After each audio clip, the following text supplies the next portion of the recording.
qui arrive dans la première saison. La première saison, qui est la saison du matin, Dieu nous donne une sémence. Cette sémence, c'est la sémence de vouloir et de faire. Je disais la fois dernière que le vouloir produit la volonté. La volonté.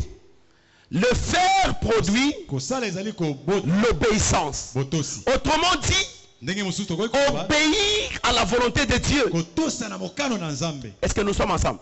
C'est ce que nous avons expliqué par rapport à un enfant. Il obéit par rapport à la volonté de son père. Quelle est la volonté de son père?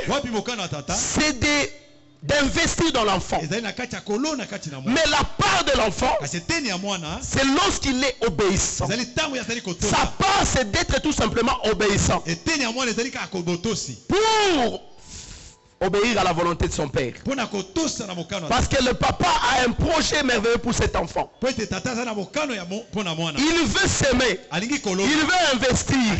Il veut qu'un jour que cet enfant soit productif. Mais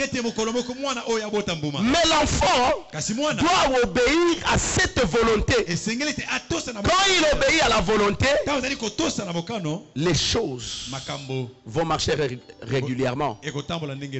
Et c'est alors qu'il est en train de maximiser sans même le savoir cette saison. Ici nous sommes en train de voir les épreuves. Les épreuves du désert. C'est quoi le désert? Le désert est un lieu aride, chaud ou froid,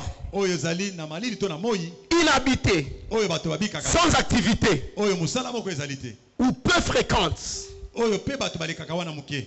D'y vivre bien sûr, mais idéal pour ta vie. Alléluia. Amen. Idéal pour ta vie. Le désert, lorsque vous y êtes, vous avez ce qu'on appelle la mort en soi. La mort en soi. J'ai dit que le désert c'est un lieu de formation. Qu'est-ce que j'appelle le désert? J'appelle le désert la saison du matin. C'est une saison de formation. Je vais vous donner un exemple.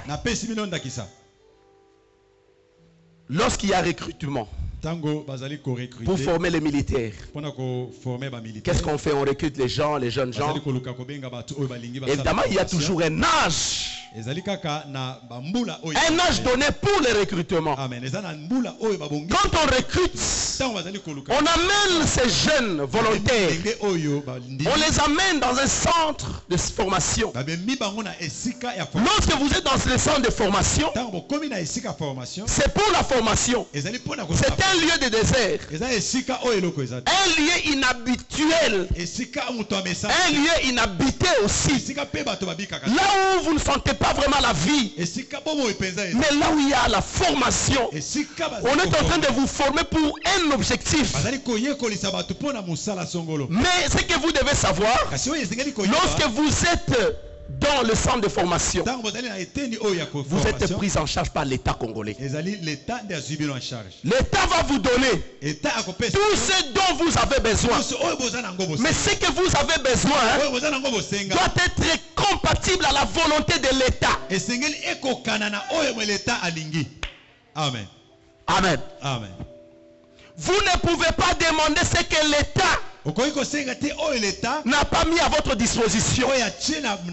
Parce que l'État sait, quand il amène les gens dans un centre de formation, il y a l'équipement approprié pour cette formation.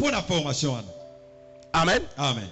Si vous demandez autre chose, l'État risque de vous chasser vous traitez même d'un rebelle.